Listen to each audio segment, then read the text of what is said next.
Halo, Assalamualaikum warahmatullahi wabarakatuh. Saya dengan Aila Arnas insya Allah akan membahas soal sosiologi UTBK kali ini. Semoga semuanya para pejuang PTN ini masih semangat dan masih giat untuk belajar, terutama pelajaran sosiologi untuk menambah wawasannya sehingga nanti bisa dapat informasi ataupun ilmu baru untuk bisa menjawab soal terkait sosiologi di PTN. Nah, kita lihat soalnya ya. Ini ada soal SBMPTN 2016 dengan kode 429. Nah, soalnya adalah lahirnya sosiologi dilatar belakangi oleh peristiwa penting yang mengubah tatanan sosial masyarakat Eropa secara mendasar di abad pertengahan. Salah satu peristiwa tersebut adalah, nah ini berarti menanyakan apa sih latar belakang lahirnya ilmu sosiologi. Nah, ini ada beberapa opsi. Pertama, meletusnya Perang Dunia Pertama. Yang kedua, munculnya fasisme di Jerman. Terus yang ketiga, revolusi komunis di Rusia. Yang keempat, revolusi politik di Perancis. Dan yang itu imperialisme perdagangan. Nah, kita akan bahas ini, tapi sebelumnya kita harus tahu dulu apa sih makna dari sosiologi. Nah, secara etimologi atau berdasarkan asal katanya, sosiologi itu berasal dari kata socius dan logos. Socius itu dari bahasa Latin artinya kawan atau teman.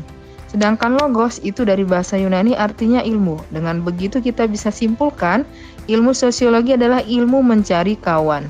Nah, sedangkan sosiologi kalau misalnya kita definisikan secara umum, sosiologi merupakan ilmu pengetahuan atau ilmu tentang sifat dan perkembangan masyarakat, ilmu tentang struktur sosial, proses sosial, dan perubahannya. Jadi sosiologi ini membahas banyak hal terkait dengan masyarakat. Nah, manfaat ilmu sosiologi itu apa? Pertama, untuk penelitian sosial, pemecahan masalah sosial, perencanaan sosial, pembangunan sosial, pengawasan sosial, dan juga untuk pembuat keputusan terutama nanti untuk pemerintah.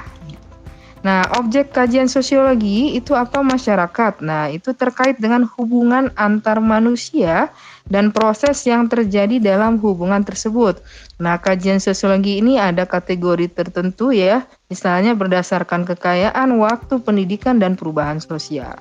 Nah, kemudian cabang-cabang ilmu sosiologi itu akan dipelajari di mana? Ada nanti sosiologi hukum, keluarga, gender, ekonomi, kesehatan, pertanian, politik, pendidikan, perkotaan. Nah, pokoknya banyak sekali nanti ya cabang-cabang ilmu sosiologi. Hampir semua mungkin jurusan itu dia mempelajari tentang sosiologi di dalamnya terkait jurusan tersebut. Nah, terus ciri-ciri ilmu sosiologi itu ada 4. Yang pertama ada teoritis. Teoritis itu apa? Menyusun hasil abstraksi berdasarkan observasi mendalam menjadi sebuah teori. Nah, terus ada empiris, itu berdasarkan fakta atau hasil observasi, logika, dan tidak spekulatif. Nah, terus yang ketiga ada pembaharuan atau penyempurnaan teori-teori lama atau teori sebelumnya secara logis. Kemudian yang keempat ada non-etis, yaitu tidak memandang baik atau buruknya suatu perkara, sehingga di konsep non-etis ini memunculkan konsep bebas nilai terhadap suatu hal. Nah, ini ciri-ciri ilmu sosiologi ini biasanya suka keluar ya di ujian PTN. Nah, ini mungkin bisa menambah wawasan. Nah, terus kita lihat nih sejarah lahirnya ilmu sosiologi. Sejarah lahirnya itu berkaitan dengan peristiwa penting yang mengubah tatanan sosial masyarakat Eropa secara mendasar di abad pertengahan, pada saat terjadinya revolusi politik di Prancis dan revolusi ekonomi atau revolusi industri di Inggris. Nah, adanya revolusi-revolusi ini mengakibatkan munculnya fenomena eksploitasi pekerja, baik itu tingkat anak-anak, urbanisasi, demokratisasi, dan lain sebagainya. Nah, adanya persoalan-persoalan ataupun perubahan-perubahan yang terjadi itu tidak mampu dijawab oleh tradisi lama, maka dicarilah sebuah metode ilmiah untuk menemukan jawaban atas persoalan yang sedang marak terjadi pada waktu itu.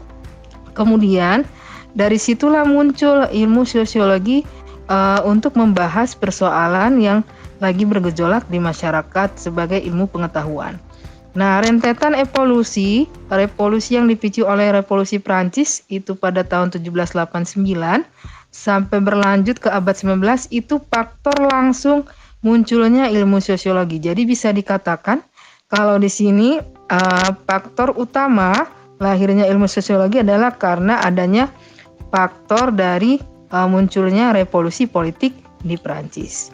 Nah, revolusi politik di Prancis ini mempengaruhi lahirnya sosiologi dengan semboyannya itu liberté artinya kebebasan, égalité itu artinya persamaan, dan fraternité artinya persaudaraan yang memiliki dampak sangat luas baik di dalam maupun di luar negeri. Jadi ini secara global ya. Secara global baik di bidang politik, ekonomi dan juga sosial itu sangat berpengaruh besar. Nah, istilah ilmu sosiologi sendiri itu awalnya diperkenalkan oleh ilmuwan bernama Auguste Comte yang sampai saat ini dikenal dengan Bapak Sosiologi Dunia. Jadi kalau misalnya ada pertanyaan, Bapak Sosiologi Dunia siapa? Yaitu Auguste Comte. Dalam sejarahnya Auguste Comte ini lebih banyak memberikan pernyataan bahwa objek dari kajian sosiologi adalah manusia dan masyarakat yang memiliki hal ataupun yang saling berkaitan satu sama lain secara keseluruhan. Jadi nggak bisa dipisahkan. Nah, berdasarkan soal tersebut, kita sudah paparkan ya latar belakangnya munculnya ilmu sosiologi itu kapan, yaitu adanya peristiwa revolusi politik di Prancis. Oleh karena itu, jawabannya yang benar terdapat pada opsi D ya. Demikian mungkin untuk pembahasan soal kali ini. Semoga bermanfaat, semoga menambah wawasan dan nanti bisa banyak jawab soalnya dengan benar banyak dan bisa diterima di PTN favoritnya. Wassalamualaikum warahmatullahi wabarakatuh. Sampai jumpa lagi insyaallah nanti di pembahasan sosiologi berikutnya. Sayonara semuanya. Jazakumullah khairan. Thank you ya semuanya.